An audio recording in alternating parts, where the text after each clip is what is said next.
Class 11। आज हम लोग 11 का क्लास शुरू कर रहे हैं।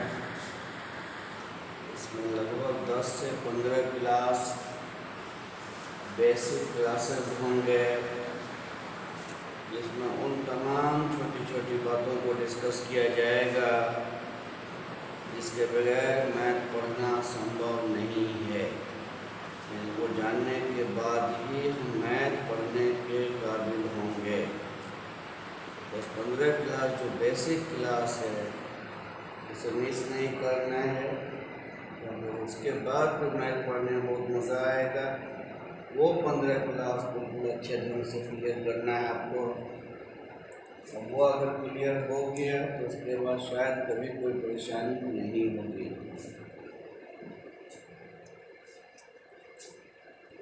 सबसे पहले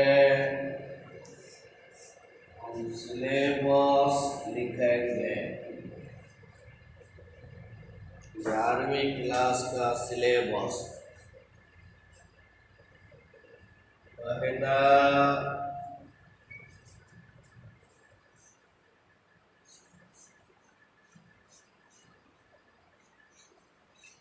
सेट थ्योरी, दूसरा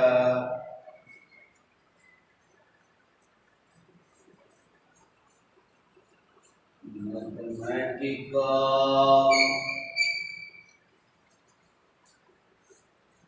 लॉजिक या मैथमेटिकल रीजनिंग। मैथमेटिकल लॉजिक या मैथमेटिकल रीजनिंग। तीसरा यूनिट है प्रोबेबिलिटी। चौथा स्टैटिस्टिक्स। पांचवा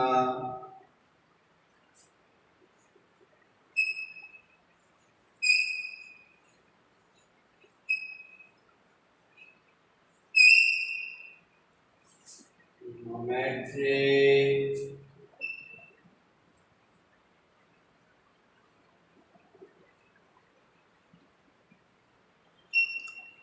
algebra.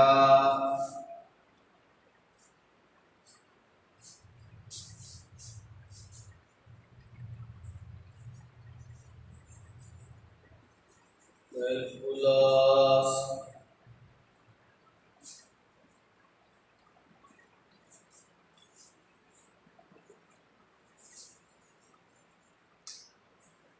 Coordinate,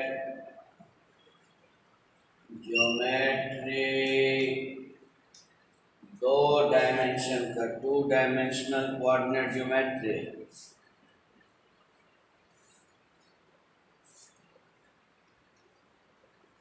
coordinate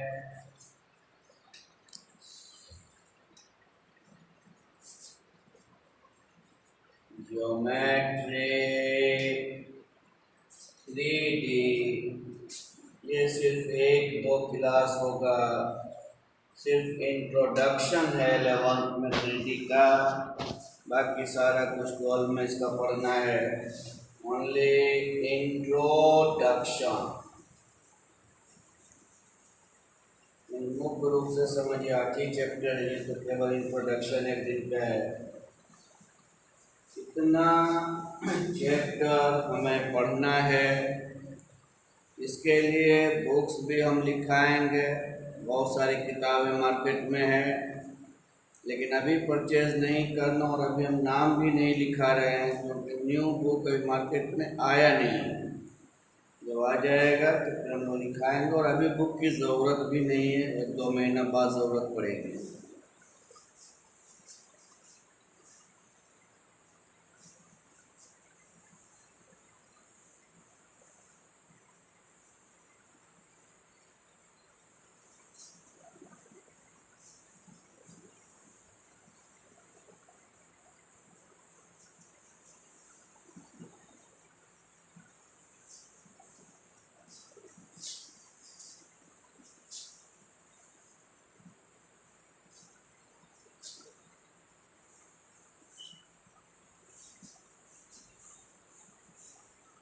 some basic concepts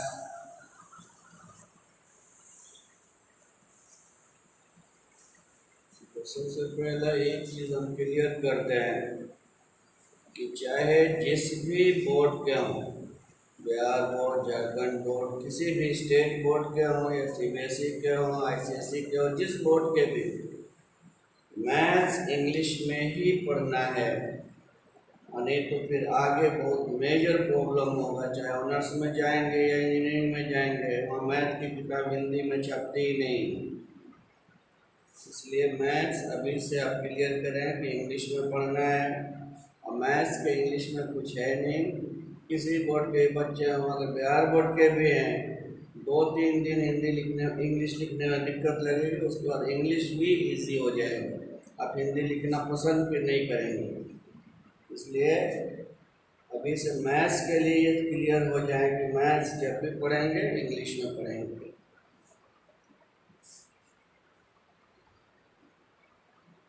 Some basic concepts,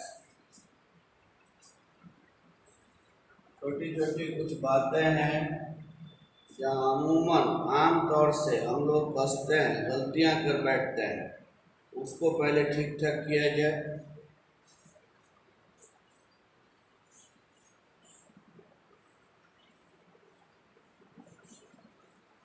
cancellation law,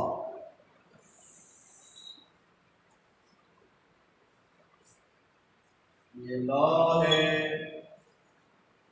if यानी यदि ए बी बराबर हो ए सी के, if A B is equal to A C, यदि ए बी ए सी के बराबर हो, तब ए कट जाएगा, बी बराबर सी बचेगा। क्लियर? लेकिन कटाते वक्त एक शर्त आपको लगाना हो, कंडीशन इम्पोज करना होगा, जिस चीज को हम कटा रहे हैं वो जीरो नहीं हो। ये कैंसिलेशन लॉ 12 में हम लोग प्रूफ भी करेंगे कहाँ से ही आता है, लेकिन शर्त क्या है, पूरा नहीं होगा। लॉ पूरा कब होगा, जब कंडीशन लगाएंगे कि जिस चीज को हम कटा रहे हैं वो जीरो नहीं हो। Where a is not equal to 0, ये लॉ है कंप्लीट, ये लॉ हुआ कैंसिलेशन। इस बात को समझा जाए example.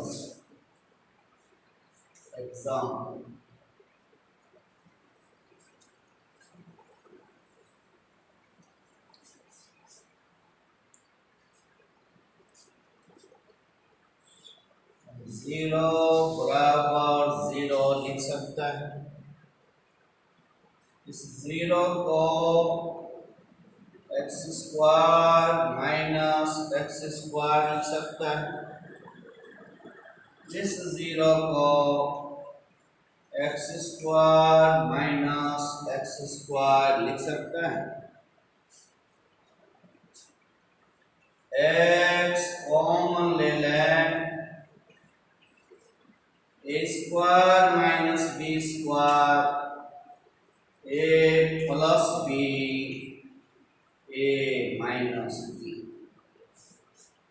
X x minus x, 2x x minus x, x minus x, 2x minus x, 1 बराबर 2। ऑब्वियसली ये गलत है, बच्चा से बच्चा भी बोलेगा कि 1 2 के बराबर हो नहीं सकता। तो हमने कहीं ना कहीं गलती की है, वो गलती को पकड़ना है कि किस स्टेप में हमसे गलती हुई है। ऐसे बर्ड आई व्यू से देखेंगे तो सब स्टेप सही लग रहा है, लेकिन कटाते वक्त हमने कैंसिलेशन लॉ के कंडीशन का पालन नहीं किया, जिसकी वजह से ये प्रॉब्लम क्रिएट हुआ। आपने x माइनस एक्स को x माइनस एक्स से कटा दिया, x माइनस एक्स मतलब 0, यानी 0 को आपने 0 से कटा दिया है, इसीलिए प्रॉब्लम क्रिएट हुआ। तो कैंसिलेशन लॉ क्या कह रहा था कि कटाएंगे उसी चीज को जो 0 नहीं हो।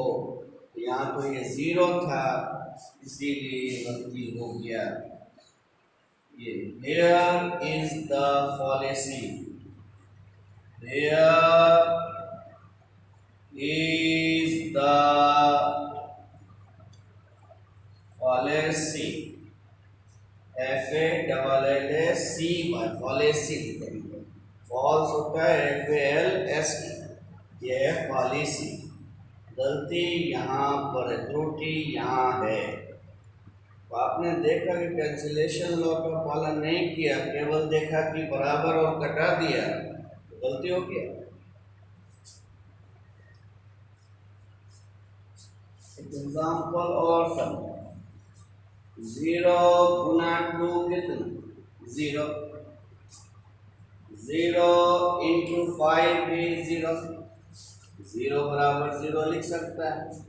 अगर आपने सेम देखा और कटा दिया 2 बराबर 5, तो कैंसिलेशन लॉ का पालन अगर आप नहीं करेंगे तो दुनिया का सारा नंबर एक दूसरे के बराबर हो जाएगा, पूरा मैथ कन्वर्ज कर जाएगा, खत्म हो जाएगा, सिकुड़ जाएगा।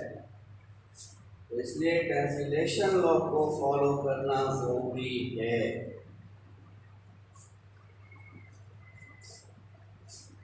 अब कोई भी चैप्टर हम लोग पढ़ेंगे, चाहे वो अलजेब्रा का हो, ट्रिगो हो, लॉगरिथमिक फंक्शन हो, इनवर्स फंक्शन हो, जो भी फंक्शन हो, कटाते वक्त हमेशा ये ध्यान रखना कि जिस चीज़ को हम कटा रहे हैं वो 0 नहीं हो। कैंसिलेशन लॉ में गलती नहीं होनी चाहिए।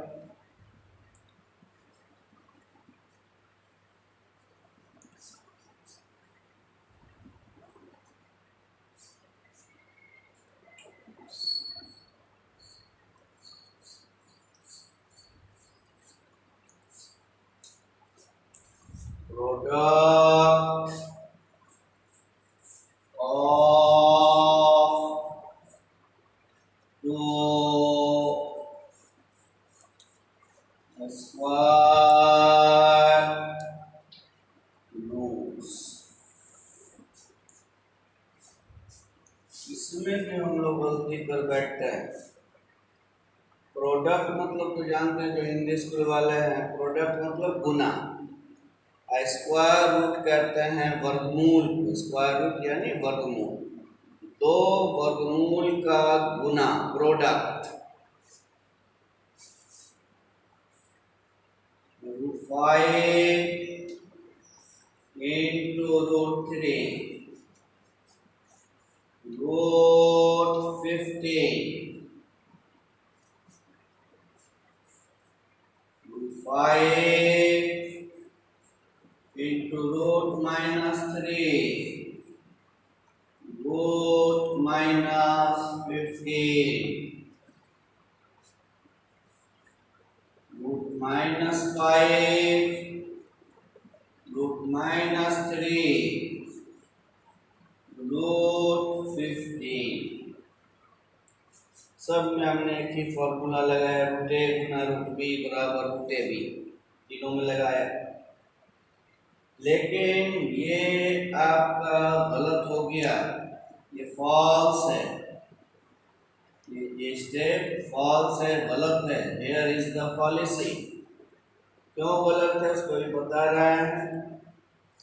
√a गुना √b बराबर √ab तो आपने पढ़ा बचपन में, लेकिन कंडीशन उसका पूरा लिखना भूल गए। √a गुना √b बराबर √ab तभी होगा जब ए और बी में कम से कम एक पॉजिटिव हो। फिर से सुने, रूट ए गुना root B root A B होगा तभी जब ए और बी में कम से कम एक पॉजिटिव हो। यहाँ दोनों पॉजिटिव तो ठीक है, एक पॉजिटिव है तो भी ठीक है, लेकिन दोनों निगेटिव में आप अगर वो रूल लगाएंगे तो गलत हो जाएगा। कैसे गलत हुआ वो भी देखना है। अभी ये पता हो गया कि रूट ए गुना रूट बी बराबर रूट ए बी हम कब लगाएंगे, जब उस दोनों में कम से कम एक पॉजिटिव हो।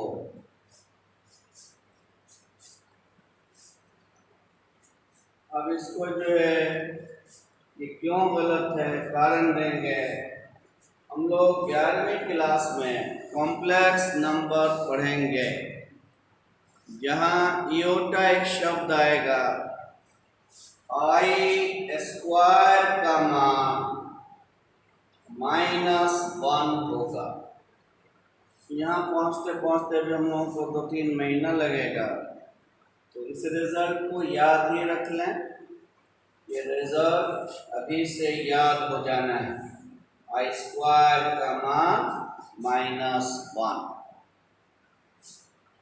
अब जैसे देखिए इसका सही एक्सप्लेनेशन किया जा रहा है क्यों गलत हुआ वो। ये था, इसे आप लिख सकते हैं 5 इंटू -1, इसे लिख सकते हैं 3 इंटू -1, इसे लिख सकते 5 इंटू आई स्क्वायर, इसे लिख सकते 3 इंटू आई स्क्वायर। √5 आई स्क्वायर का वर्गमूल √3 आई स्क्वायर का वर्गमूल √15 आई स्क्वायर √15 आई स्क्वायर का मान -1 -√15। इसका सही आंसर -√15 है, जबकि बचपन के हिसाब से हम लोग इसको क्या लिख बैठे थे, √15। तो ये बचपन के हिसाब से लिखना गलत क्यों हो गया, क्योंकि बचपन में हमने रूल तो पढ़ा लेकिन उसका कंडीशन नहीं पढ़ा था कि कब लगाना है। रूट ए गुना रूट बी लिखते हैं, लेकिन तब जब ए और बी में कम से कम एक पॉजिटिव हो।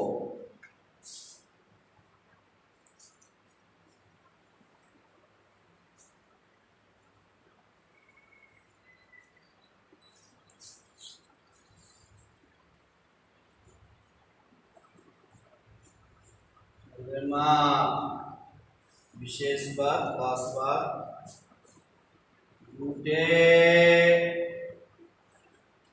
गुना root B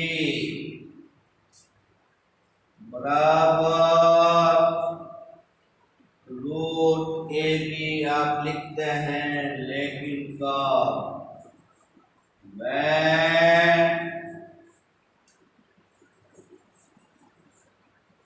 at least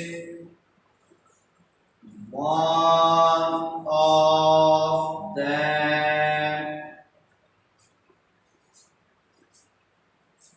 is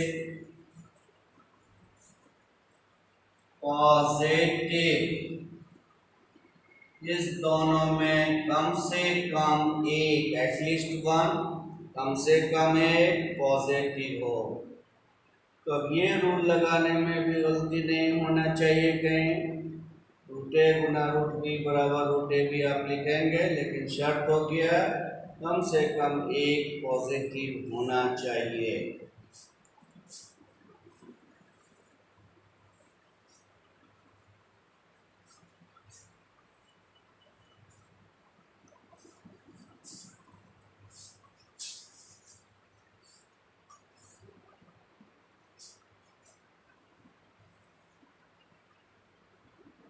तीसरा हेडिंग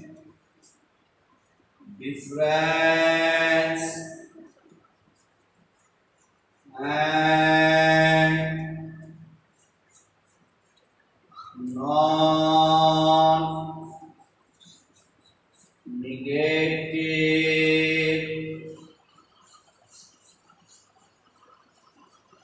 डिफरेंस।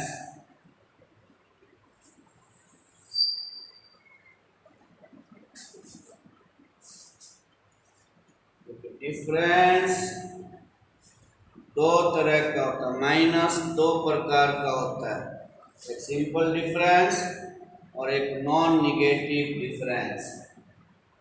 ये जो सिंबल है ये वाला, ये माइनस कहलाता है, जिसे हम डिफरेंस कहते हैं, माइनस भी बोल सकते हैं। और एक ये, इसे नॉन निगेटिव माइनस, ये भी माइनस है लेकिन कैसा, नॉन निगेटिव डिफरेंस या नॉन निगेटिव माइनस। दोनों में फर्क देखिए क्या है। 5 माइनस 3 कितना, तो 5 माइनस 3 जब आप लिखते हैं तो 5 में से 3 को कम करना है। 3 माइनस 5 जब लिखेंगे, 3 से 5 को माइनस करना है तो -2 बचेगा। इस माइनस में 5 माइनस 3 करें, ये भी 2, और 3 माइनस 5 करें, ये भी 2। इसका रिजल्ट कभी माइनस नहीं आएगा, इसीलिए इसका नाम ही है नॉन निगेटिव डिफरेंस। इस डिफरेंस में ये शर्त नहीं है कि अगले से पहले से दूसरे को घटाना है। इसमें क्या करें, पहले से दूसरे को घटाना है। इसमें क्या है, ये सिंबल जब लग जाए, इस दोनों में जो बड़ा है उससे छोटा को घटाना है। ये नहीं कि पहले से दूसरे को घटाना है, इस दोनों में जो बड़ा है उससे छोटे को घटाना है। इसलिए इसका रिजल्ट कभी माइनस आ नहीं सकता, इसीलिए इसका नाम क्या है, non negative difference.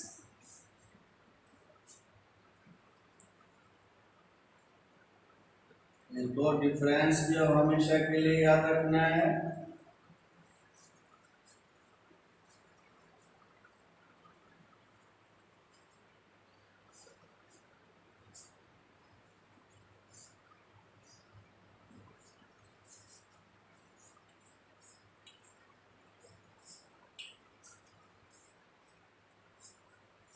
Congruent modulo,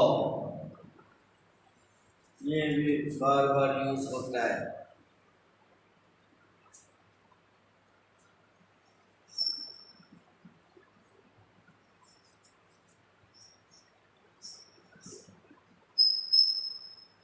जब आप लोग डिवीजन सीख रहे होंगे बचपन में तो ये टर्म आया होगा, कभी भूल भाल गए होंगे तो हम याद दिला रहे हैं। तो ऐसा कहीं लिखा रहे, इसको पढ़ेंगे, A is congruent to B modulo M। क्या पढ़ना है लिख देते हैं, A is congruent to B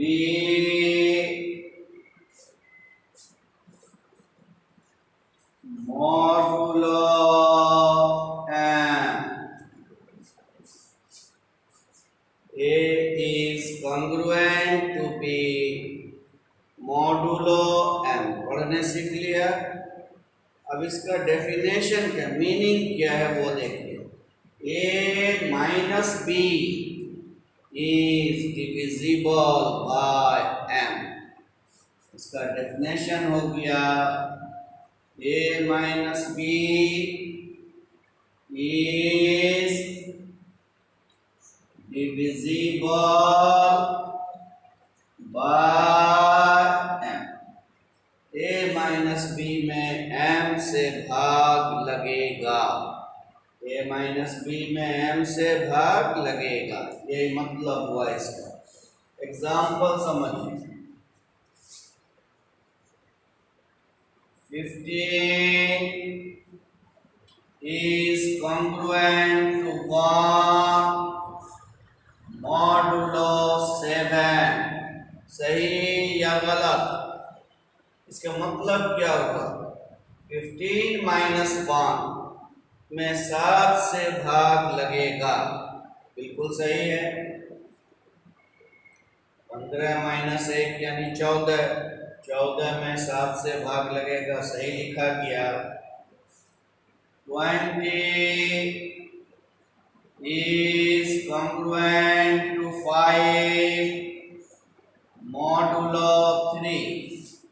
पढ़ने तो सीख लिया, फिर से सुने। 20 is congruent to 5 मॉडुलो 3। इसके मतलब 20 माइनस 5 यानी 15 में 3 से भाग लगेगा, सही है। 17 is congruent to minus 3 modulo 5। 17 minus minus 3, 17 minus 3 यानी 20 में 5 से भाग लगेगा, सही। 23 is congruent to 2 modulo 5। 23 minus 2 में 5 से भाग लगेगा, 23 माइनस 2 यानी 21, 21 में 5 से भाग लगेगा, गलत। 50 is congruent to 1 मॉडुलो 9।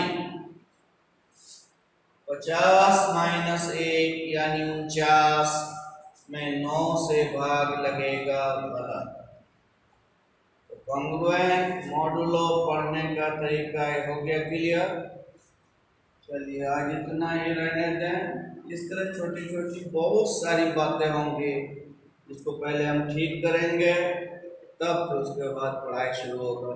और ये अगर ठीक हो गया तो फिर पढ़ने में कहीं कोई दिक्कत नहीं होगी। चलिए आज रहने दो।